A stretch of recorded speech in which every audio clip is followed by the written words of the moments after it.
보물이 되는 지식을 찾아 떠납니다. 펼쳐라 보물지도!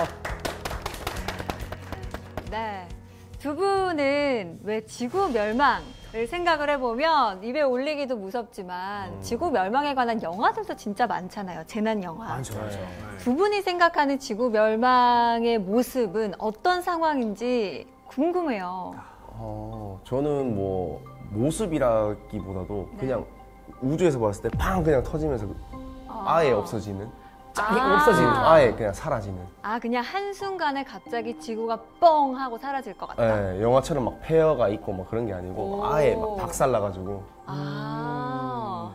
그 정도는 돼야 멸망 아닌가요? 진짜 지구 멸망이에요. 멸망은 그 정도는 돼야 된다. 그렇죠. 알겠습니다. 네. 경환 쌤이 생각했을 때 지구 멸망 하면 어떤 모습으로 망하게 될까요? 저는 되게 인간의 입장에서는 예, 사실 지구는 그대로고 사람만 다 죽어도 지구 멸망이라고 생각을 했는데 되게 작게 생각했네요. 저는 사실 뭐 핵폭발이나 뭐 어떤 이런 해정징이나 이런 걸 좀 상상해봤는데 네, 이게 더 진정한 지구 멸망이 아닌가. 너무 멸망시켜버려가지고. 정말 강력하네요. 네. 그러니까 경환 씨는 그거죠. 그러니까 인간들이 뭐 무기 이런 것들이 막 폭발을 하면서 망하게 될 것 같다. 네, 인간들이 좀 자멸하는 게 멸망이지 않을까. 네, 이 생각을 좀 해봤습니다. 근데 또 어떻게 생각하면 인간들이 망하는 게 지구 입장에서는 사실 더 축복이 아닐까라는 그렇죠. 생각이 들기도 하면서 맞네.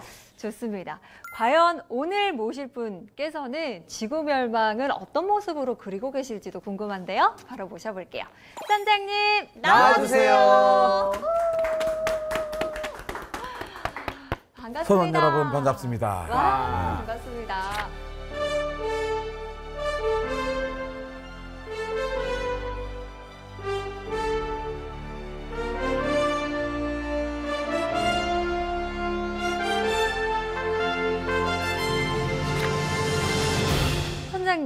선장님께서는 재난 영화 좋아하십니까? 예, 좋아합니다. 특히 재난 영화 좋아합니다. 이유가 있을까요? 그게 뭔가 긴박하고 네. 뭔가 과학적인 요소도 있고 그 싸우고 이런 것보다 네. 이렇게 사람들 칼, 그다음에 네. 톱 이런 거 나 무섭거든요. 톱은 너무 옛날 거 아닌가요? 뭔가 이렇게 그 지진 네. 막 이 정도가 제가 제 적당한 아드레날린이 분비가 되는 것 같아요. 지구 망하는 꼴을 보고 싶으신 그런 거. 결국 다 살아남잖아요. 맞아요. 알겠습니다. 사실 그러면 궁금한 게 선장님이 생각했을 때 재난 영화에서 본 이런 장면들 내가 생각한 지구 멸망과 좀 비슷하다 했던 거 있으세요? 가장 가까운 게 인터스텔라? 인터스텔라가 왜 지구가 사막화되면서 외계 지구를 찾으러 가는 거잖아요. 네. 외계 행성을. 근데 과연 찾을 수 있을까라는 고민은 하는데 그냥 네. 될까? 예, 그다음에 또 마션 지구의 뭐 재난은 아니지만 네. 거기에 좀 지구가 문제가 있어서 화성에 한번 살아보려고 했더니 더 나오고 되고 막 그런 거잖아요. 그러니까 뭐 다 환경과 관련된 거예요. 지구 환경이 어떻게 되니까 딴 데서 어떻게 그 아이디어를 찾아보려고 살아보려고 노력하는 그런 영화들이었죠. 부산의 해운대. 네. 해운대. 쓰나미. 뭔가 내가 어려움을 당하는 건 싫어하는데 영화 속에 누가 어려움을 당하고 극복하는 건 되게 좋더라고요. 간접 경험을. 네, 간접 경험. 직접 하는 건 싫습니다. 아니 이야기를 갑자기 들어보니까 인류가 망할 수 있는 방법이 참 많구나 라는 생각이 들면서 오늘의 지식항해도 궁금해집니다. 선장님과 함께하는 지식항해 박수로 시작해 볼게요.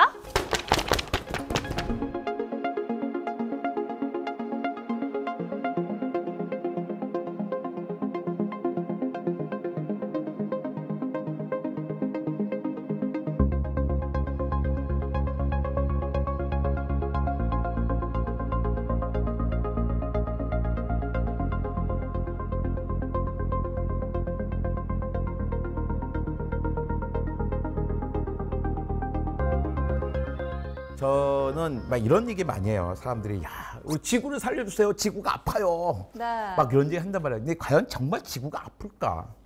우리가 지구를 살려줘야 될까? 막 그런 생각하거든요. 전 지구가 망하는 것은 한 50억 년쯤 지난 다음에 태양이 적색 고성이 돼서 태양이 엄청나게 커지는 거예요. 네. 태양이 커져서 이걸 다 집어삼킬 때 그 전까지는 좀 지구는 멀쩡하게 있을 것 같거든요. 우리가 지구 걱정할 일은 아닐 것 같은데 지구가 아니라 거기에 살고 있는 우리 걱정을 해야 되는 게 아니야? 이런 이야기를 같이 해보고 싶습니다. 오.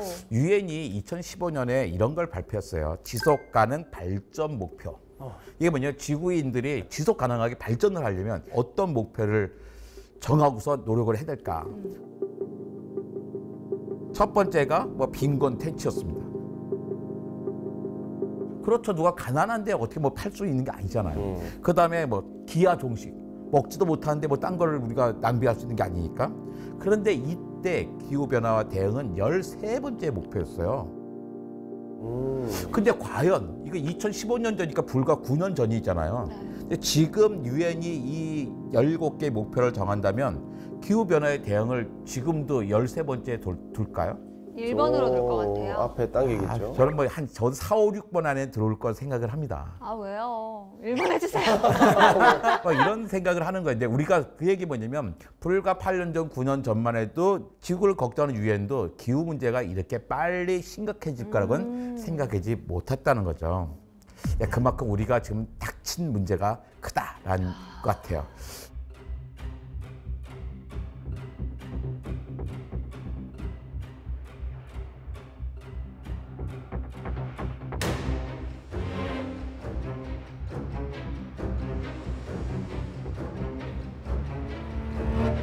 지구 여러분 보기에 아름답습니까? 네. 여러분이 보기에 지구가 왜 아름다운 것 같아요?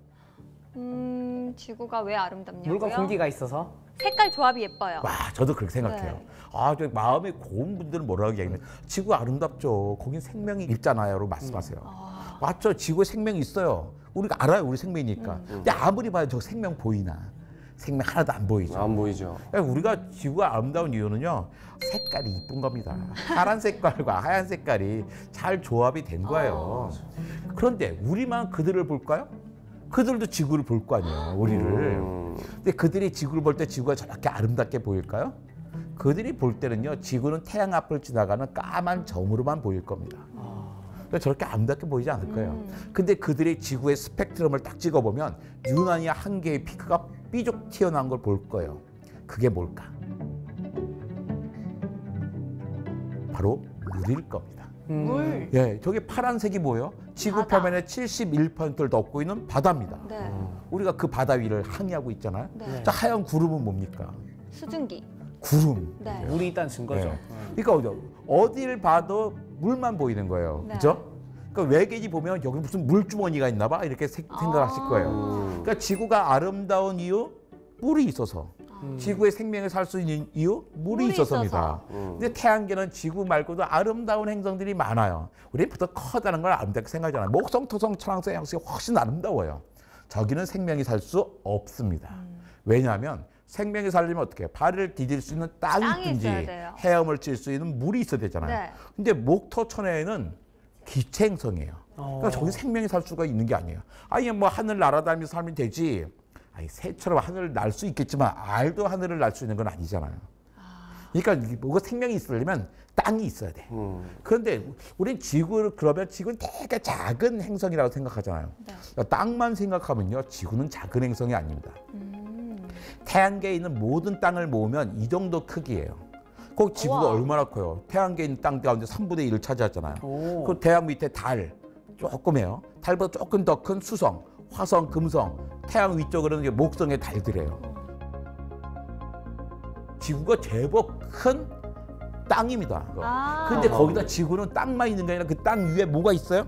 바다가 있어요. 네. 오. 그러니까 우리 지구에는 살기 좋은 거죠.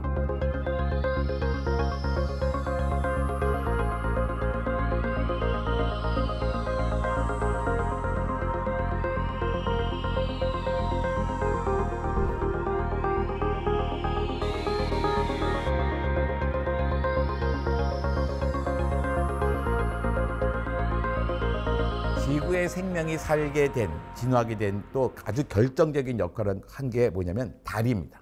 달. 네, 달이 왜 필요했을까요? 생명의 진화에. 달이 있어야 그걸 하잖아요. 밀물, 썰물 같은 거. 맞습니다. 달이 밀물과 썰물을 만들어 주는 거예요. 그러니까 생명이 바다에 생겼어요. 다 생명들이 뭐 깊은 바다에 사는 거 아니잖아. 깊은 바다 지나가는 거죠. 대부분의 생명들은 200m, 400m 이렇게 낮은 데 삽니다. 그런데 밀물과 썰물이 없으면 어떻게 돼요?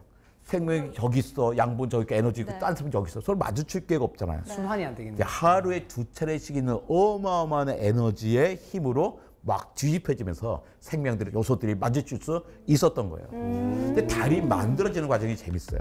태양 중심으로 두 개의 천체가 아슬아슬하게 비껴 돌고 있었어요. 네. 그러다 어느 날 두 개가 꽝 충돌해버립니다. 부딪혔어. 부딪혔어. 어. 그게 하나가 이아 또는 가이아라 그러고요. 다른 하나가 테이아예요. 네. 그러니까 이아 가이아는 원시직이고 지구고 테이아는 화성만한 행성이에요. 두 개가 꽝 충돌해서 합쳐져서 만들어진 게 지구예요. 네. 꽝 부딪힐 때 어떻게 해요? 부스러기들이 튀어나왔겠죠. 네. 부스러기들이 처음에는 토송처럼 토성의 고리를 이루고 있었던 네. 거예요. 어. 그러다가 중력에서 자기가 쭉 합쳐져요. 근데 이게 이렇게 만드는 달이 지구에게는 엄청난 선물을 줬어요. 바로 계절을 준 겁니다. 아. 왜 계절이 생겼을까?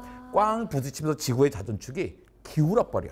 지금 기울어지니까 어떻게 해요? 여름에는 해가 내 머리 위까지 뜨고 네. 겨울에는 비스듬하게 뜨잖아요.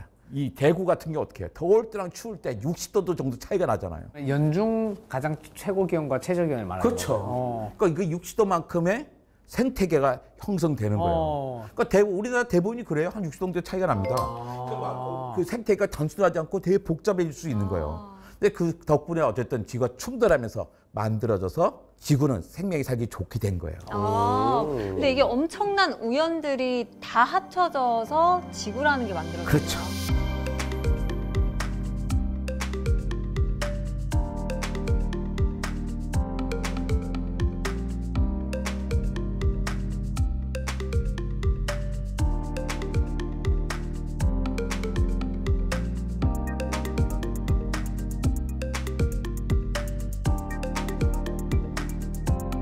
거기다 또 지구의 생명이 계속 살 수 있는데 가장 중요한 역할을 한 것은 지구 내부에 숨어 있습니다. 지구는 양파처럼 생겼어, 내부 구조가. 여러 겹으로 되어 있잖아요. 네. 학교에서 배운 거 기억나죠? 지각 멘틀, 한가운데, 뭐 네. 외행, 내행. 네. 그렇죠. 한가운데 네, 그 다음에 네. 외핵. 왜, 그 위에 멘틀, 멘틀, 그 위에 지각. 지각이 있단 말이에요. 아, 내, 외, 멘틀, 지각 이런 식으로 있어요. 네. 그런데 내핵과 외핵은 철과 니켈이라고 하는 무거운 원소로 이루어졌어요. 네. 무거운 원소들이 밑에 쫙 가라앉았어. 이 뜻은 뭘까요? 지구는 만들어지고서 오랫동안 식지 않았다는 뜻이에요. 굳지 않고 액체 상태야. 그러니까 무거운 게 밑으로 내려갈 수 있죠. 그렇죠. 흙탕물 생각해봐요. 흙탕물이 물의 상태니까 가라앉잖아요. 그러니까 솟구면 가라앉지 못하겠죠. 네. 유체 상태였다는 거예요. 그 유체 상태였다는 거예요. 무거운 게 가라앉죠. 근데 내핵은 한가운데 이제 고체가 됐는데 한가운데서 엄청난 열을 내요. 이 열이 어떻게 바깥으로 전달되겠죠. 그러니까 멘틀까지 와야 된단 말이야. 네. 근데 외핵은 여전히 액체예요. 액체니까 열을 받아서 어떻게 그냥 대류가 일어나. 계속. 움직이군요. 네, 계속 돌아요. 근데 중학교 때 배웠거든요. 금속 주변에 금속이 빙글빙글 돌면 뭐가 생긴다? 자기장. 네. 오, 중학교 졸업한 지 꽤 되지 않으셨어요? 아니요. 얼마 안 돼서. 얼마 안 됐어요? 네. 아, 그거 다 생생하네요. 네. 생생하게 기억나시는구나. 네. 예. 그러니까 지구는 자기장이 생기는 거예요. 그래서 지구가 사실 거대한 자석이 된 거예요. 근데 이 자기장이 지구의 생명이 살게 하는 가장 결정적인 이유예요. 태양에서는 지구로 빛만 오는 게 아닙니다. 가시광선, 적외선, 자외선만 오는 게 아니라 방사선도 오고 태양풍이라고는 우주 입자들이 날아와요. 그 우주 입자들은 생명의 분자를 다 쪼개버려. 물도 쪼개고 DNA 쪼개고 RNA 쪼개고 단백질 쪼개버려. 생명이 살 수가 없어요. 근데 지구에는 뭐가 있어? 자기장이 있잖아요. 네. 자기장이 있으니까 이 태양풍을 이 자기장에 다 쳐내는 거예요. 이렇게. 다 쳐내서. 보호막 역할을 하는 보호막 역할을 하고 있는 거예요. 멋있어. 멋있어요. 대단한 네. 수호자를 갖고 있는 거죠. 만약에 자기장이 사라진다 그럼 어떻게 해요? 우리는 낮에는 신라고분 같은 집을 짓고 숨어 살다가 밤에만 활동해야 될 거예요. 그러니까 태양과 반대쪽에 있을 때. 근데 우리는 그런다 하지만 다른 미생물, 곤충, 식물, 동물들은 그럴 수 없잖아요. 그들이 사라지면 우리도 살 수 없겠죠. 근데 지구는 그 자기장이 있어. 내부 구조 때문에 우리가 살고 버틸 수 있는 거죠. 너무나 고마운 거예요.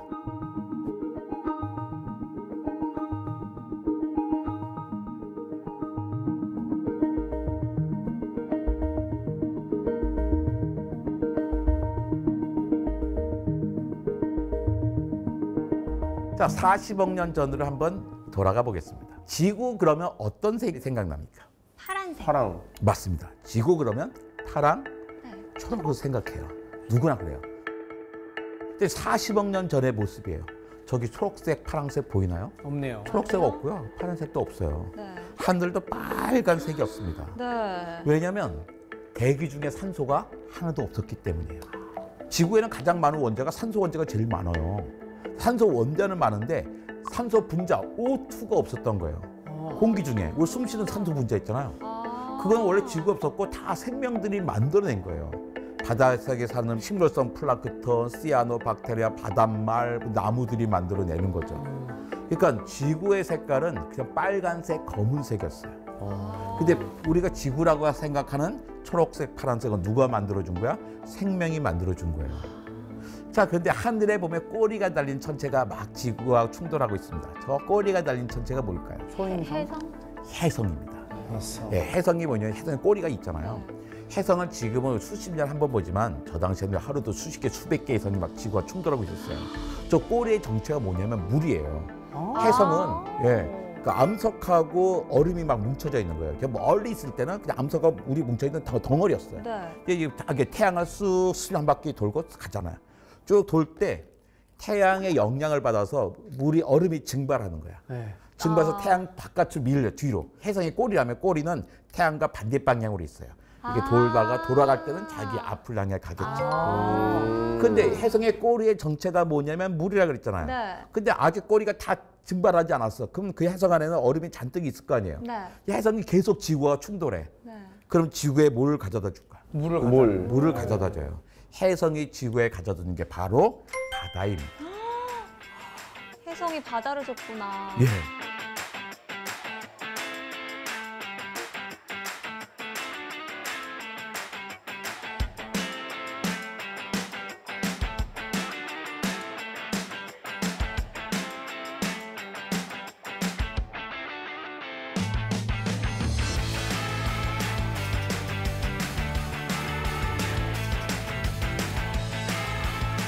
거기다 혜성이 그냥 온 게 아니에요.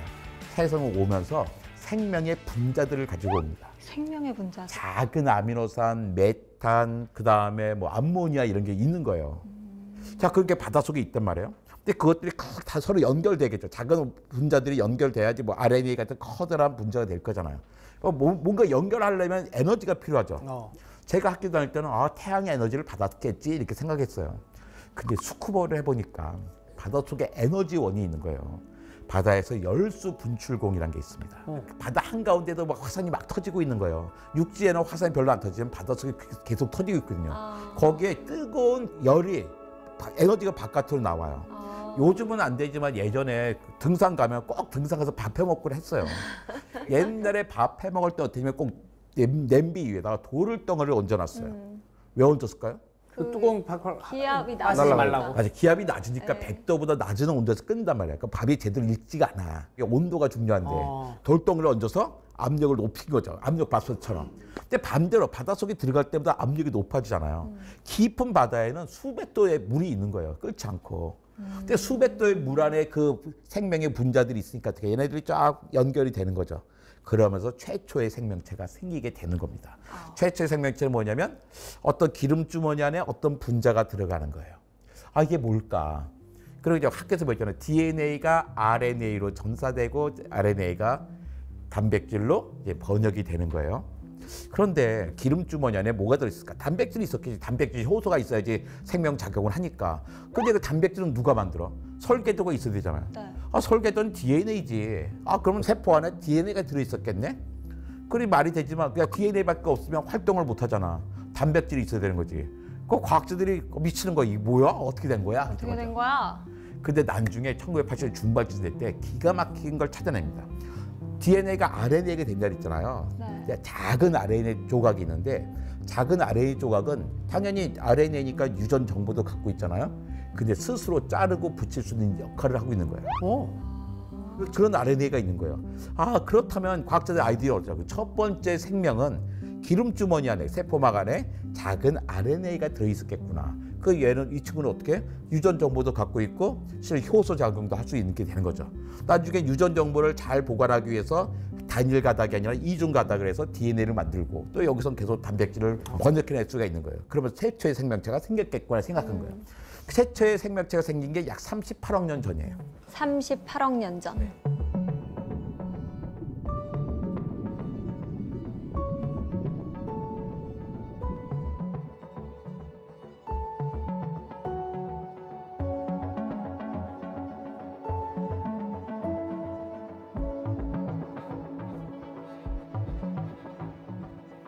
그러니까 지구의 나이가 46억 년인데 네. 최초의 생명체가 생길 때까지 8억 년이 걸린 거예요. 그럼요. 그 시점을 1월 1일 0시라고 해보자. 해보자. 네, 최초의 생명체가 생긴 걸 1월 1일 0시라 그러고 네. 우리가 같이 보물지도를 갖고서 보물선을 타고 가고 있잖아요. 네. 이 시간을 12월 31일 자정이라고 해보는 거예요. 아. 그럼 생명의 역사를 1년이라고 해보면 어떤 식으로 그려질까? 생명의 네. 역사. 그럼 당연히 1월 1일 0시에 최초의 생명체가 생겼습니다. 이것을 루카라고 불러요. 루카. 루카? 최초의 생명체, 모든 생명들의 조상인 거죠. 그 세포가 1월 1일 0시에 생겼어요. 근데 그 다음부터 지구엔 별 달림이 없어요. 2월, 3월, 4월 달 별 변화가 없어요. 5월 달쯤이 되니까 시아노박테리아는 바다에 살고 있는 박테리아가 엄청나게 많은 산소를 만들어내기 시작해요. 박테리아가. 네, 이 박테리아가 광합성을 하는 거예요. 광합성을 해서 엄청나게 많은 산소를 뿜어내요. 그러니까 어떻게 그 산소들이 처음에 바닷속에 온갖 금속이 떠다닐 거 아니에요? 바다의 금속과 산소가 결합해서 쫙 가라앉기 시작하면서 바다도 투명해지고 점점 깨끗해지고 나머지 산소가 어떻게 해서 공기 중으로 나와서 공기 중에 산소가 쫙 있으니까 하늘도 파란색으로 변하기 시작하죠. 그러면 우리가 아는 그 색깔. 투명하고 파란 바다는 저때 만들었죠. 저 때부터 만들어지기 시작하는 거죠. 그러니까 저 때 시작하는 거 막 오래 걸리는데 이거 한 달이 거의 3억 년쯤 되는 거잖아요. 3억 년. 그러니까 처음에 만들어가지고 한 10억 년까지도 그냥 깜깜깜 했던 거야. 근데 그 다음에 돼서 조금씩 맑아지기 시작합니다. 그러다가 계속 이 바닷속에는 박테리아들만 있는 거예요. 또 어떤 박테리아들은 산소를 사용하고 어떤 박테리아는 산소를 사용하지 못해요. 네. 대부분의 박테리아는 산소를 사용하지 못하고 있었어. 근데 뭐 산소 농도가 점점 높아지고 있잖아요. 네. 산소를 사용하지 못하는 박테리아들은 이 산소가 독인 거야. 힘들어. 근데 그 옆에 마침 산소를 잘 활용하는 박테리아들이 있었어요. 산소를 사용하는 박테리아들은 에너지 효율이 17배나 높습니다. 그래서 잘 사는 거예요. 근데 산소를 사용하지 못하는 박테리아는 좋아. 얘네가 다 산소를 처리해주고 있으니까. 그러다 잘 살고 있는데 갑자기 겁도 없이 산소를 사용하는 박테리아를 집어삼켜버렸어. 누가요? 산소를 사용하지 못하는 박테리아가. 왜요? 모르겠어요. 왜 그런지. 삼켰어. 삼켰는데 네. 소화시키지 않고 같이 살아. 기괴한데요? 네, 같이 살게 된 거예요. 삼켜가지고 같이 살아. 공생관계가 돼버렸네요. 이게 최초의 공생을 하기 시작한 거예요. 어. 네. 그러면서 산소를 사용하던 박테리아가 산소를 사용하지 못하는 박테리아의 몸속에 들어가서 세포 안에 들어가서 뭐가 되냐면 미토콘드리아가 됩니다. 그게 미토콘드리아. 학교에서 배웠죠. 네. 학교에서 뭐라고 배웠습니까? 미토콘드리아는 세포의 발전소라고 가르쳐 줍니다. 세포 발전소. 네, 네. 엄청나게 많은 에너지를 만들어내거든. 맞아요. 네. 그러니까 이 친구들은 산소가 계속 들어와도 어떻게 자기가 산소를 계속 생산해 주는 거예요. 그러니까 자기가 에너지를 계속 생산해 주는 거죠. 그러면서 진핵세포라는 게 생깁니다. 원핵세포와 진핵세포가 있는데 원핵세포는 뭐냐면 그냥 원시적인 세포라고 생각하면 돼요. 세포 안에 그냥 유전자가 둥둥 뛰어다니고 있는 거야. 진핵세포는 뭐냐면 그 유전자가 있는 염색체가 딱 방 안에 따로 있어요. 근데 그러고 있다가 9월 달쯤 돼서 처음으로 유성생식이 생깁니다. 암수. 암수가 생긴 거예요. 암수가 생긴 게 왜 그러냐면 이 산소 농도가 계속 높아졌잖아요. 네. 그러니까 되게 이제 많은 생명들이 산소는 독이야. 그러니까 자꾸 없어져. 근데 유성생식이 생기면 살아남을 수 있는 기회가 생기는 거예요. 그래서 죽음도 생깁니다. 유성생식 때부터. 아, 그 전까지는 죽음이라는 개념이 없었군요. 없죠. 유성생식 전에 뭐예요? 무성생식, 복제잖아요. 그러니까 이거 죽었다고 할 수가 없는 거야. 그러네요. 그대로 그런데 있으니까. 유성생식이 뭐예요? 암컷과 수컷에서 각각 유전자를 받았잖아요. 전혀 새로운 새로운 게 생명체예요. 생겼고. 위가 다 조금씩 다르니까. 근데 이 유전자가 섞이면서 막 꼬이고 그러면서 돌연변이가 일어나요. 평상시에 돌연변은 보통 좋은 일은 아니에요. 네. 근데 환경이 막 바뀔 때는 이 돌연 변이 덕분에 그 환경에 적응할 수 있는 기회도 생기는 거예요. 그럼 저 때부터 좀 뭔가 종이 다양화됐나요? 저 생명이 다양해질 수 있어요. 훨씬 다양해질 수 있고 죽음이란 것도 생기고 다양해지고 점점 진화 속도도 빨라지죠. 자, 그런데 그때가 9월 달인데 네. 그 9월은 우리의 시간이지만 10억 년쯤 전이 되는 겁니다.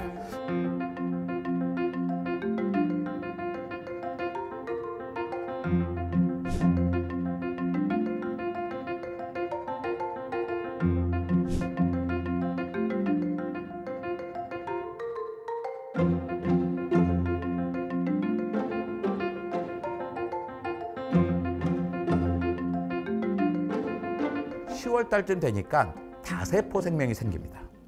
세포가 여러 개 모여서 한 개의 생물을 이루는 거예요. 진화를 하고 있네요. 좀 고급화가 되는 거예요. 자, 손가락 끝에 있는 세포와 눈 아래에 있는 세포가 갖고 있는 유전자가 같을까요, 다를까요?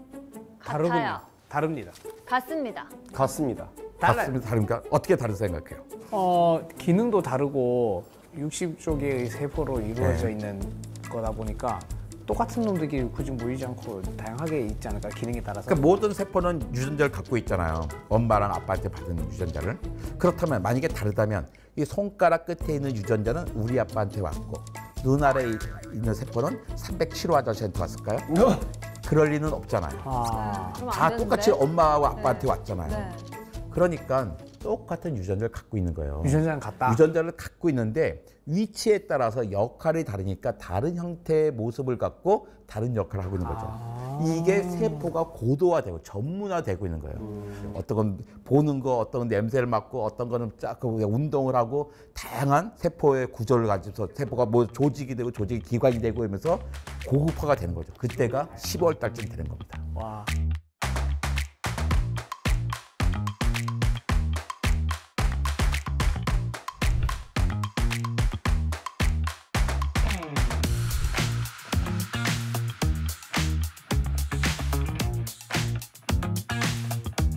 산소는 끊임없이 계속 높아지고 있어. 근데 항상 산소가 높아진 게 문제잖아요. 유성 생식이 생겨야 되는 이유도 산소가 높아졌기 때문이야. 또 다세포 생명이 생긴 것도 마찬가지로 산소가 농도 높아졌기 때문이야. 그래서 산소 농도가 더 높아졌어. 11월 달쯤 되니까. 괴로워. 네, 15%가 높아졌어요. 지금 산소 농도가 21%예요. 네. 15%면 산소 양으로 치면 저 에베레스트 꼭대기밖에 안 될 거예요. 산소 지금은 치면 너무 적은 건데 그 당시 생명에게는 너무나 높은 거예요. 힘들어요. 또 위기에 빠졌어. 네. 이때 생명들이 기가 막힌 장치를 발명합니다. 바로 단단한 껍데기예요. 삼엽충. 삼엽충 이런 거예요. 네. 단단한 껍데기 생기니까 어떻게 해요? 산소가 마음대로 투과하지 못해요. 확산이 마음대로 안 되는 거예요. 원하는 통로로만 전달되게 되는 거죠. 단단한 껍데기 생기니까 갑자기 생명의 종류들이 많아져요. 그렇겠네요. 그러니까 눈 커지고 갑자기 많이 나타나는 거예요. 그 전에 지층 보면 그 전에 말랑말랑한 거 있잖아요. 말랑말랑한 거 커질 수가 없잖아요. 물컹물컹하고. 그러니까 바로 그 아래 지층까지는 생명이 거의 없어요. 지층에. 근데 딱 그 지층부터 엄청나게 많은 생명들이 있는 거예요. 뭐 대폭발한 것처럼, 빅뱅한 것처럼. 그 지층을 보고선 찰스 다윈이 깜짝 놀라요. 도대체 이때 무슨 일이 생겼길래 갑자기 폭발을 하는가. 자기는 진화가 일어나면 한 개 조금씩 점진적으로 변할 줄 알았는데 무슨 폭발이 일어났어. 혹시 내가 잘못한 게 아닐까 생각했단 말이에요. 네. 이때가 생명 역사를 1년으로 치면 11월 4일쯤 되는 순간입니다. 생명 역사의 1년인데 11월 4일쯤 돼서야 덩어리 생기는 거야. 그때를 고생대의 시작이라고 하는 거예요. 네.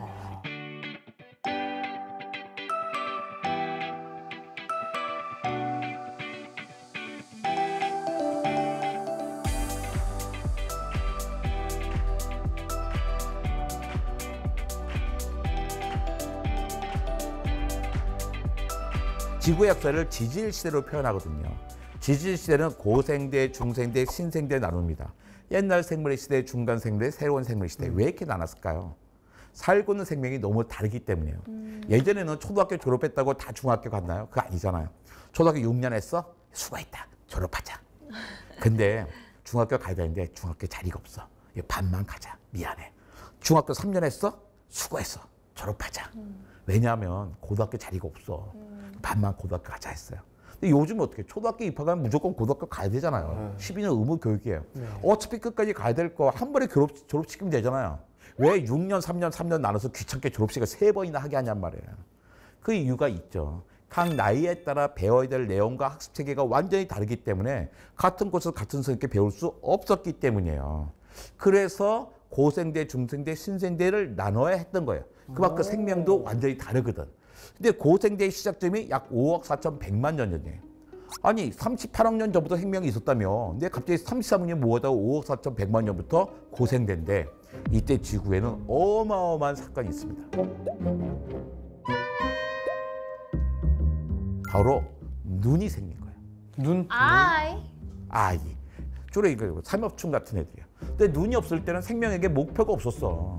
그러니까 누굴 쫓아갈지 누굴 도망갈지 몰라요. 그러니까 입을 벌리고 집 몸에 여러 개 구멍 뚫고 있으면 누가 내 입이나 구멍에 들어오면 내가 맛있게 먹고 내가 재수없게 누구는 눈이나 구멍에 들어가면 재수없게 죽고 그런 거였어요. 굉장히 수동적이었네요. 그렇죠. 네. 근데 눈이 딱 생기니까 어떻게 해요? 네. 삶의 목표가 생기는 거예요. 내가 누굴 쫓아가야 될지 누구부터 도망가야 될지 알게 된 네. 거죠. 그러니까 헤엄을 쳐야 돼.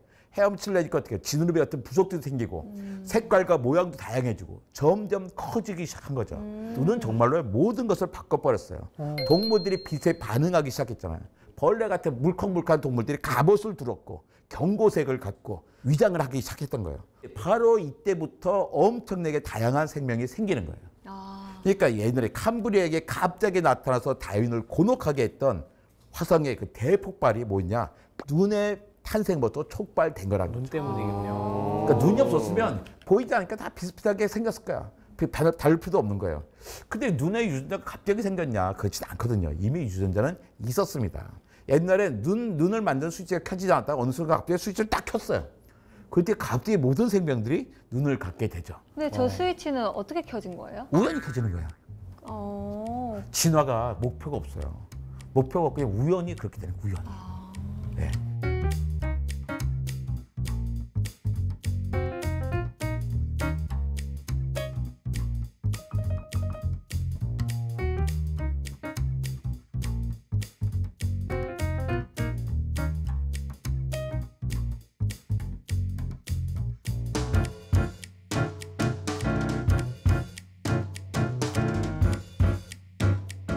다시 지구로 돌아가 보겠습니다. 지구의 한가운데 내에 있고 외에 있고 멘틀 지각이잖아요. 네. 멘틀이 고체예요. 고체인데 움직여요. 근데 멘틀 위에 뭐가 있어요? 지각이 있잖아요. 멘틀이 흐를 때 그 위에 있는 대륙들도 같이 움직이겠죠. 네. 그러니까 시간이 지나면 대륙의 분포가 바뀝니다. 오늘날의 대륙 분포, 3억 년 전의 대륙 분포, 5억 년 전의 대륙 분포예요. 대륙의 분포가 바뀌니까 어떻게 바닷물의 흐름이 달라지겠죠. 바닷물의 흐름이 달라지니까 기후가 바뀌는 거예요. 기후는 생명에게 있어서 가장 중요한 생존 조건이에요. 그러니까 기후가 바뀌었어. 그러니까 거기 살고 있는 생명들이 가장 중요한 생존 조건이 바뀌었으니까 어떻게 해요? 살고 있는 생명들이 달라지는 거예요. 네. 새로운 생명이 생기는 거예요. 새로운 생명이 생기는 걸 뭐라고 그러죠? 교체, 세대 진화. 교체. 진화라고 하면 진화. 새로운 생명이 생긴 진화예요. 네. 그럼 진화가 일어나려면 그 전에 어떤 사건이 있어야 될까요? 멸종을 해야죠. 중요한 말입니다. 없어져야 나온다. 없어져요. 맞아요. 저는 스스로 자부하기를 대한민국을 비롯해서 겸손하게 표현하면 저는 아시아 최고의 과학관 관장이었다고 생각해요. 서대문 자연사박물관 5년, 한 다음에 하루도 안 쉬고 서울시립과학관 4년, 또 하고 하루도 안 쉬고 3년 동안 국립과천과학관장을 했겠어요. 우리나라에 이런 사람 나밖에, 아시아에 나밖에 없어요. 아니에요. 그 말은 틀렸어요. 네. 세계 최고의 관장님이세요. 겸손하게 표현했다 했잖아요. 하지만 그건 제 자부심이지. 제 동료들이 그렇게 생각할 수는 없잖아요. 동료들은 딴 분을 관장으로 모시고 싶었어. 그분 자격도 있어. 관장이 못 왔어요. 왜 못 왔을까요? 떡하니 버티고 계셨어요. 맞아요. 그게요. 내가 떡하니 버티고 있거든. 그러니까 못 모시고 와. 근데 내가 나가자마자 다 모시고 오는 거예요. 지금 관장님이 멸종을 해야 새로 들어올 수 있다. 이 말은 네, 맞습니다. 생명의 새로운 생명이 등장하려면, 진화가 되려면 그 전에 무슨 일이 있어야 되냐? 멸종을 해야 되는 거죠. 멸종. 그러니까 멸종이 나쁜 게 아니에요. 멸종을 해 누군가 자리를 비켜줘야 생명이 생기는 거예요. 그런데 가끔 가다가요, 대멸종이라는 게 있어요. 대멸종 뭐냐면 단체로 멸종하는 거예요. 다 죽었네. 그렇죠. 오르도비스가 지난 다음에 갑자기 생명들이 한 85%가 멸종합니다. 85%. 뭔 일이 일어났을까? 이때 지구가요, 얼음덩어리가 돼버려요. 어차피 생명들은 다 바닷속에만 살고 있었거든요. 네. 지구 육상에는 아무도 안 살고 있는 거야. 근데 왜 바다 가지고 얼었기로서니 속까지 다 얼지 않았을 거 아니야. 네. 위에만 얼었을 거 아니야. 네. 왜 생명의 85%가 멸종할까? 햇빛 차단? 맞아. 햇빛 차단? 자 봅시다. 바다가 이렇게 있었어요. 자기 얕은 바다, 대륙붕이 깊은 바다 있단 말이에요. 주로 바다 생명들은 그 대륙붕에 사는 거예요. 그런데 원래 이렇게 잘 있었는데 갑자기 지구가 어떻게 돼요? 얼음 덩어리가 돼버렸어. 그럼 어떻게 해요?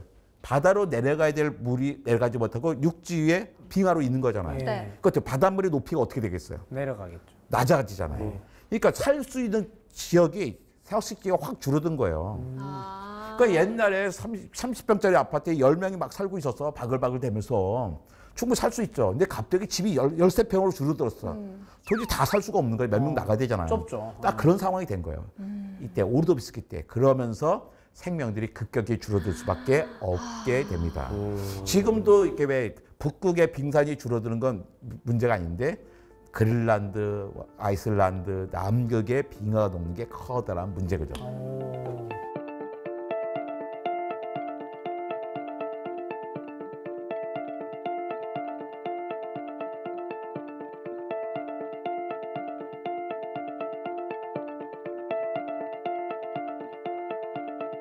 고생대 끝에 할 때는 무려 3번째 대멸종이 있었는데 그때는 생명의 95%가 멸종합니다. 거의 다 죽고. 페름기 대멸. 네, 95%가 멸종했다는 뜻은 100마리 가운데 5마리가 살아남았다는 뜻이 아니에요. 종이 사라졌다는. 그렇죠. 맞아요. 100마리 가운데 95마리가 죽은 게 아니라 100종류 가운데 95종류는 한 마리도 살아남지 못하고 싹 다 죽어서 멸종을 했고 나머지 5종류가 남았는데 잘 살아남은 게 아니라 거의 다 죽었지만 멸종만 당하지 않은 상태예요. 목숨만 붙어 있네요. 이게 절대적인 숫자가 아니고 종이 그만큼 그렇죠. 없어졌다는. 지금 위기에 빠진 거야. 근데 도대체 무슨 일이 있었길래 95%가 멸종했나? 딱 3번째 대멸 첫 번째 이유가 요 판게아 초대륙이 만들었습니다.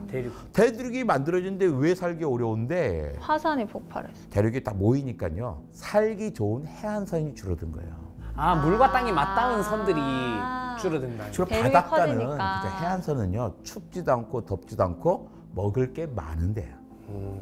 근데 대륙이 합쳐지니까 어떻게 해안선이 줄어들었어. 네. 절대적으로 살기 좋은 곳이 줄어들었잖아. 근데 주로 내륙 한가운데가 늘었는데 내륙 한가운데 주로 뭐가 많습니까? 사막이 많잖아요. 살기 좋은 해안선은 줄고 사막이 늘어났어요. 이게 다가 아니에요. 지금 산소 농도가 21%잖아요. 그래서 점선을 쓴대요. 그런데 고생대에서 중생대로 넘어갈 때는요. 한때 산소 농도가 33%, 34%였어요. 산소 농도가 엄청 높아서 생명들 너무 좋았던 거야. 조금만 먹어도 막 달려도 지치지 않고 산소 많으니까 조금만 먹어도 무럭무럭 자라고 그랬어요. 이때는 잠자리가 메가네오라는 잠자리가 있었는데요. 날개 펼치면 1m 50이에요. 70, 60cm. 이야. 그 다음에 아르트로플레우라라고 하는 노래기가 있어요. 노래기 노래기 뭐냐면 지네 비슷하게 생긴 거. 지네 비슷하게 생긴 거 있어요. 근데 그게 두께 10cm, 폭 40cm, 길이 3m, 5m예요. 뱀이지 뱀. 뱀보다 더 커요. 여러분 머릿속 생각해봐요. 머리 위로 1m 50짜리 잠자리 날아가지고 가랭이 사이로 3m, 5m짜리 노래기 막 굳이 이쪽으로. 무섭네요. 그러니까 우리 입장에서 아 이게 뭐야 하겠지만 그 당시 생명에게는 천국인 거예요. 살기 너무 좋아. 근데 산소 농도가 지금보다 낮은 20%까지 20% 떨어지는 거예요. 살 수가 없죠. 35% 적용했던 생명체는. 그러니까 점점 생명들이 바꿔져 가야 되는 거야. 멸종하고 지나고 멸종을 지나야 되는데 이게 또 다가 아니었어요. 화산이 터집니다. 그림에서 오렌지색 부분이 시베리안 트랩이란 건데 트랩이 뭐냐면 지질학에서 말하는 트랩은 현무암 덩어리예요. 현무암 보려면 어디 가야 됩니까? 제주도. 제주도 가면 시커먼 돌 다 현무암 덩어리예요. 화산암이에요. 근데 시베리아에 있는 현무암 덩어리는 크기가 유럽 크기만 해. 근데 두께는 평균 두께가 한라산 높이가 1950m짜리 그 정도 되는 거예요. 한라산 높이의 현무암 덩어리가 유럽만큼 있는 거예요. 도대체 얼마나 많은 화산이 터졌을까요? 저기 뭐 판게아 아래쪽에 사는 친구들은 위쪽에 뭔 일이 나는지 몰라. 하지만 슬금슬금 자기네들이 동료들이 사라지는 걸 보죠. 왜냐면 화산에서 화산재가 나오면서 햇빛을 가리고 광합성 안 되고 추워지는 거예요. 이게 다가 아니에요. 거기서는 이산화황, 염소, 불소, 이산화탄소 같은 게 막 나오는 거예요.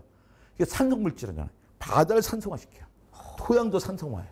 거기다가 이산화탄소는 또 뭐예요? 온실가스잖아요. 네. 지금 더워지는 거예요. 생명이 죽으면 썩잖아요. 썩을 때 산소가 있는 환경에서 이산화탄소가 되고 산소가 없는 환경 있죠. 바다 깊은 거, 땅 깊은 곳에서 죽으면 메탄이 돼요. 썩으면. 바다 깊은 데는 메탄이 많은 거야. 그런데 화산에서 이산화탄소가 계속 나오니까 지구가 더워지잖아요. 네. 더워지니까 바닷속에 가라앉아있던 메탄하이트가 떠올라요. 떠올라서 공기 중에 메탄이 나와버린 거예요. 그러니까 지구는 점점 더 더워지는 거예요. 그러니까 한쪽으로는 지구는 산소가 되고 지구는 더워지고 그런 거예요. 이런 게 다 모여서 세 번째 대멸종이 온 거예요. 다 죽이. 네, 그러면서 이제 고생돼서 중생들 바뀝니다.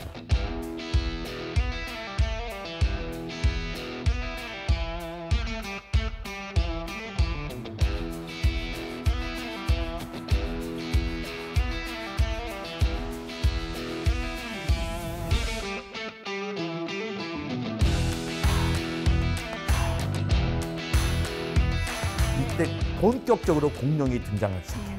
근데 공룡도 결국 멸종하고 말잖아요. 그때 공룡이 멸종하는 게 5번째 대멸종이에요.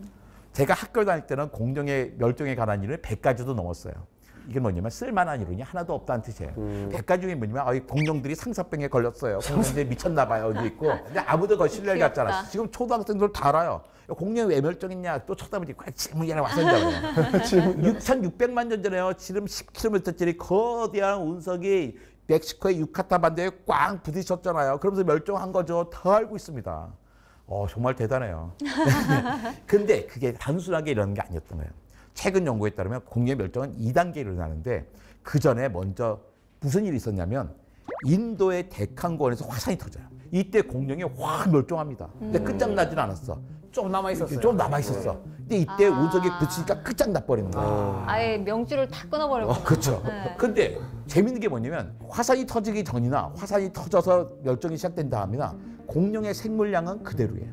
생물량은 그대로다. 그게 무슨 말이냐면 만약에 이때 공룡이 10억 마리 살고 있었다면 공룡의 멸종이 시작된다면 여전히 10억 마리 살고 있는 거예요.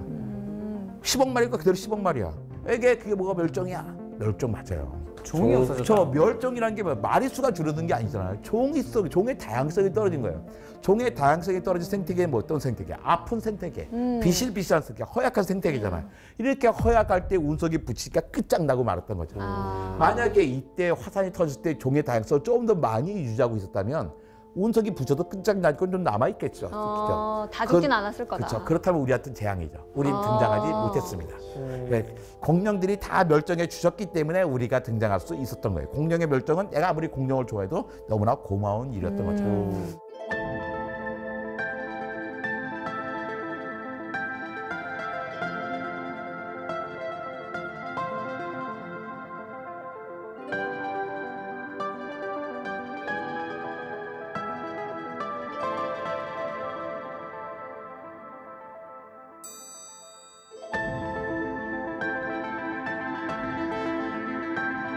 자, 생명의 역사 38억 년을 1년이라고 한다고 했잖아요.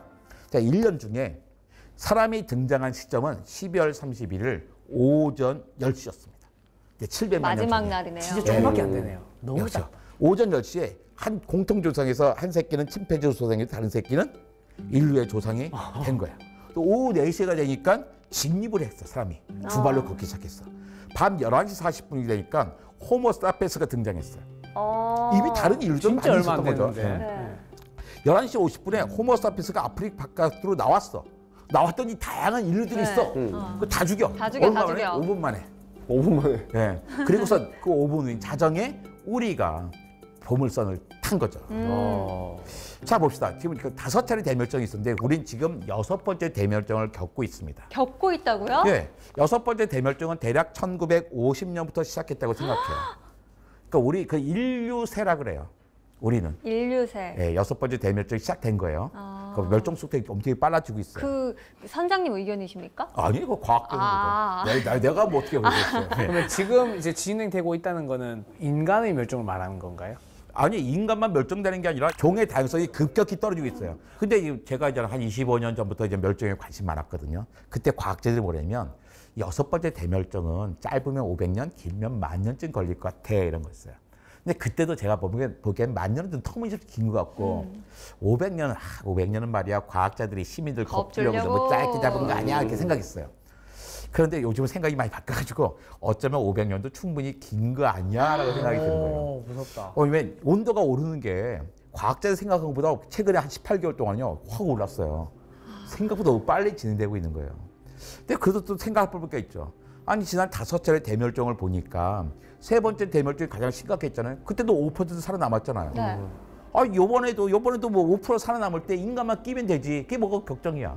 그거 우리 마음대로 못 하니까. 아니 우리 물만 낀다면 우린 굉장히 멋진 장면을 볼 거예요. 다른 생명도 다 사라졌어. 거기 새로운 생명도 막 생겨날 거 아니야. 네. 우리 되게 멋진 파노라마를 볼 거예요. 그런데 역사가 가르쳐 준 게 있더라고요. 지난 5차례의 대멸종을 보니까 네. 그 당시에 최고 포식자는 반드시 멸종했어. 또 생물량이 가장 많은 생물도 반드시 멸종했어. 근데 지금 최고 포식자가 누구예요? 인간. 인간이에요. 생물량이 가장 많은 생물도 누구야? 인간이에요. 그러니까 역사가 가르쳐준 데, 자연사가 가르쳐준 데 따르면 우리는 이 6번째 대멸종을 통과할 수 없어요. 그러니까 우리가 걱정을 하는 거죠. 우리가 달팽이, 지렁이, 풍뎅이, 직박구리가 걱정돼서 6번째 대멸종을 걱정하는 게 아니라 우리의 문제 때문에 걱정을 하라는 거예요.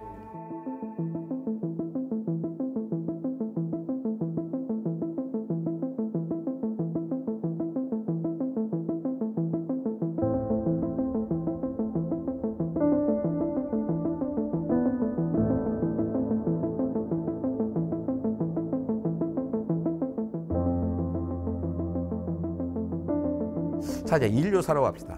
사람을 사람답게 만든 혁명은 크게 두 가지가 있었어요. 기원전 만년에 일어났던 농업혁명과 증기관과 시작된 산업혁명이 있어요. 만약에 산업혁명이 없었다면 지구 인구는 기껏해야 10억 명에 불과했을 거예요. 근데 산업혁명 이후에 인구가 80억이나 늘어난 거예요. 그러니까 산업혁명이 정말 대단한 거죠. 그러니까 산업혁명이 뭘까? 한 줄로 요약한다면 산업혁명이란 석탄과 석유라고 하는 말도 안 되는 강력한 에너지원을 마음껏 쓰게 된 거예요. 덕분에 사람이 사람답게 살게 됐는데 네. 그 결과가 뭐냐면 이산화탄소예요. 한 1억 6천만 년 동안 지구의 대기의 이산화탄소 양은 0.02% 정도였는데 최근에 한 100년 전에 우리가 좀 빨간 원을 만든 거예요. 인간이 얼마나 대단한 거예요. 1억 6천만 년 동안 꼼짝다는 것을 확 바꿔버렸어요. 대단하다. 대단한 거예요. 그러니까 문제도 있겠으면 문제를 해결할 수 있는 능력도 있을 거라 생각합니다. 숫자가 중요해요. 많은 분들이 종의 다양성 이야기하려고 하는데요. 동물들이 줄어들고 있다고 이야기합니다. 근데 실제로 안 그래요. 동물들은요. 농사 짓기 시작할 때나 지면 똑같아요. 구성이 바뀌었을 뿐이에요. 만년 전에는 그 척추동물의 99.9%가 야생동물이었어요. 0.1만 인간을 죽였어. 근데 99.9였던 야생동물이 3% 줄어들고 0.1밖에 안 됐던 인간과 가축이 97이 된 거예요. 97 가운데 32가 인간이고 65가 가축이에요. 자, 32%를 차지하고 있는 인간 몇 종류입니까? 한 종류요. 한 종류예요. 세 종류 이야기하면 큰일 나요. 한 종류. 자, 65%를 차지하고 있는 가축 몇 종류가 될까? 한번 세볼까요? 소, 염소, 양, 말, 돼지 5종류 있어요. 개고양 얘기하면 안 되는 거 아시죠? 그리고 또 뭐 있습니까? 알파카, 라마, 낙타, 뭐 낙타 또 볼게요. 토끼, 오리 뭐 하게 10여 종 되는 거잖아요. 한 수십 종밖에 안 되는 거예요. 이 얘기 뭐냐면 만년 전에 지금 비하하면 동물의 다양성이 엄청나게 떨어진 거예요. 종의 다양성이 떨어졌어요. 허약한 생태계, 아픈 생태계, 비실비실한 생태계예요.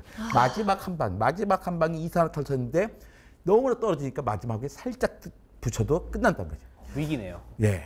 지난 5차례 대멸종을 보니까 다 그 대멸종이 왜 생겼냐면 기후 변화 때문에 왔어요. 근데 이 기후 변화의 원인은 뭐냐면 자연적인 거였어. 네. 화산이 터지든지 운석이 부딪히든지 대륙이 합쳐지는 거예요. 그 당시 생명들이 할 수 있는 게 있었을까요? 없었죠. 속수무책이에요. 그들의 네. 책임도 아니에요. 근데 지금 6번째 대멸종은 원인도 마찬가지로 기후 변화야. 근데 이 기후 변화의 원인은 누구죠? 인간에게 있죠. 인간이에요. 그러니까 너무나 좋은 거야. 그러네요. 그렇죠? 네. 이게 우리가 노력만 하면 바꿀 수 있는 거잖아요. 맞아요. 만약에 지금도 네. 원인이 뭐 자연적인 거다 우리가 할 게 없어. 우리가 네. 운석을 막겠어요. 기도만 해야지. 예, 터지고 있는 뭐 화산을 밀어내겠어요. 인간이 문제니까 너무나 간단한 문제인 거예요. 우리만 변하면 되는 거예요. 충분히 할 수 있다고 생각합니다. 하지만 속도가 중요해요. 빨리 해야 돼요. 많은 분들이 지구가 멸망했어요. 지구가 아파요. 지구 좀 고쳐주세요. 지구를 살립시다 하는데 네. 지난 5차례 대멸종을 보니까 지구는 아파 본 적이 없어. 지구는 망한 적이 없어. 거기 살고 있던 생명들의 문제지. 지금도 마찬가지예요. 지금 지구가 아플까요? 아니요. 우리가 아프죠. 그렇죠. 우리가 아픈 거예요. 지구는 걱정할 게 없어요. 지구는 앞으로 50억 년 동안 아무 문제 없이 있을 겁니다. 거기 살고 있는 생명이 달라질 거지. 50억 년 지나면 태양이 커져서 지구를 삼킬 거예요. 그 전까지 지구는 안녕해요. 우리는 지구 걱정할 게 아니라 누구 걱정할 때야? 내 걱정. 우리 걱정하는 거예요. 근데 나만 혼자 걱정하면 되는 게 아니에요. 다른 생명들도 종의 다양성을 유지되니까 다른 생명들도 같이 지켜야 돼요. 왜 다른 생명을 왜 지키냐? 우리가 사회 동포주의로 지키는 게 아니라 인간이 살아남기 위해서 지켜야 되는 겁니다.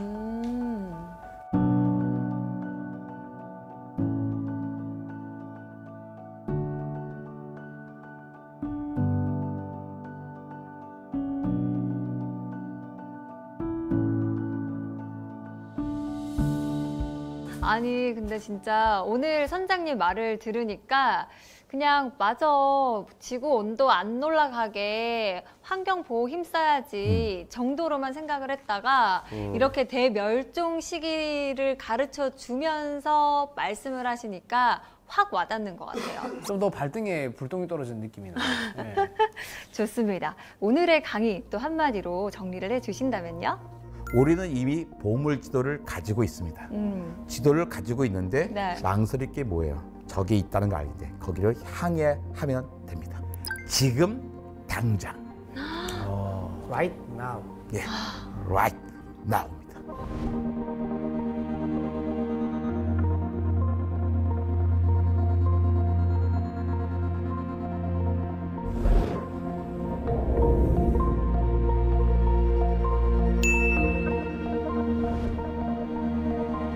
행동하자. 음, 지금 당장. 출발. 당장. 알겠습니다. 오늘 두 분도 느끼는 거 많았을 것 같아요. 네.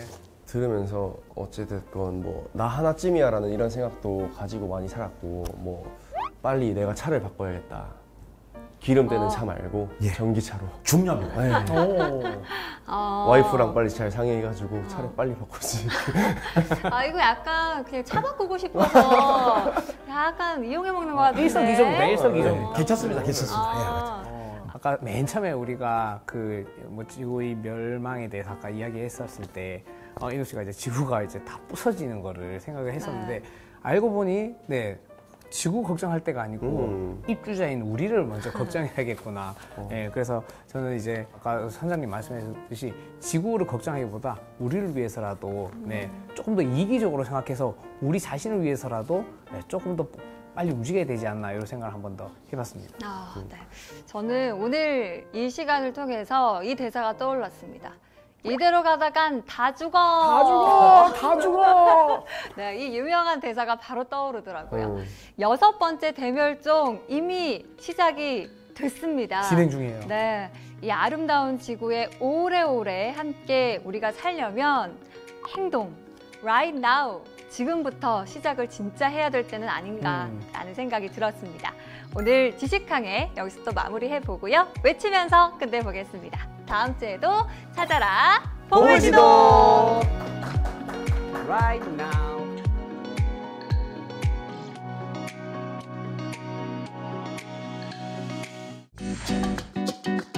선장님, 그럼 이탈리아에서 날아오신 건가요? 네. 남편은 가이드로 바빴고 저는 이탈리아에서 처음 겪는 이 모든 육아의 상황들이 다 힘들었어요. 못하겠다. 엄마가 너무 보고 싶다라고. 아이가 저의 말에 대답을 하기 시작을 했어요. 엄마가 슬퍼하지 말라고 엄마의 엄마를 대신해서 내가 온 거야 라고 얘기하는 거예요. 되게 약간 이탈리아적인 표현. 맞아요. 좀 놀라실 것 같은데 저 초등학교 5년이라 그랬잖아요. 5년간 반과 선생님이 같아요. 아, 그냥 한 반에서 한 반에서 5년을 가요. 이탈리아 도착해서 지금 두 아이와 함께 이탈리아에 살아가고 있는 이 19년 동안 과정들을 여러분들에게 들려드릴 수 있을 것 같아요. 오.